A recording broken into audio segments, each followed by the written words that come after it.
মাঝি ভাই নৌকা চালায় আর দুরূদ পড়ে গুনগুনায়া। ওই নদীর মাঝে একটা মাছ মনোযোগ সহকারে ওই মাঝি ভাইয়ের দুরূদের আওয়াজ শুনতেছে। হঠাৎ এক জেলে এসে ওই মাছটাকে মেরে নিয়ে গেল। নিয়ে যাওয়ার পর বাজারে নিল, বাজারে নেওয়ার পরে বিক্রি করে।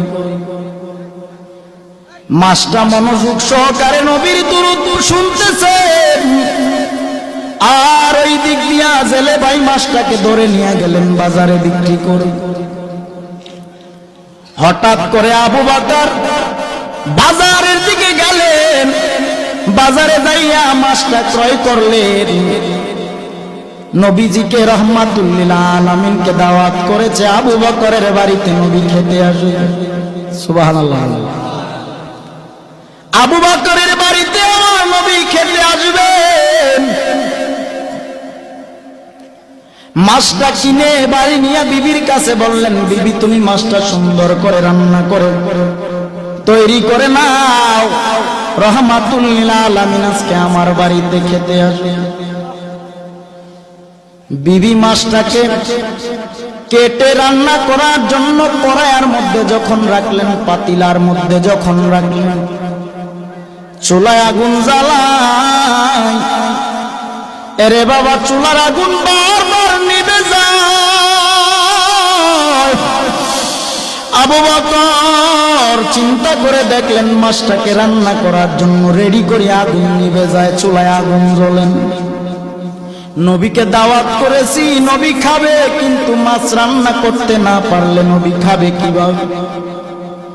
আবু বকর নবীকে দাওয়াত করলেন, রহমাতুল লিল আলামিন চলেন একটু আমার বাড়িতে যাবেন। নবী গেলেন। যাওয়ার পর আবু বকর সম্পূর্ণ ঘটনাটা খুলে বললেন, নবী মাছ ক্রয় করলাম, বিবিকে দিলাম, কেটে রান্না বসাবে, চুলায় যতবার আগুন দেয় আগুন নিভে যায়। আল্লাহর নবী রহমাতুল লিল আলামিন ডেকে বলেন, ও আবু বকর, দুনিয়ার আগুন কেন জাহান্নামের আগুন এই মাছটাকে পোড়াতে পারবে না? বলে কেন? নবী আমার ডেকে বলেন, ও আবু বকর, মাঝি নদীর মধ্যে আমি নবী প্রেমে পাগল হয়ে দুরূদ শরীফ এই মাছটা মনোযোগ দিয়ে আমি নবী দুরূদের আওয়াজ শুনে আমি নবীর বড় পাগল। এই মাছটাকে তুমি এনে কেটেছো, রান্না করার জন্য নিয়ে আসছো।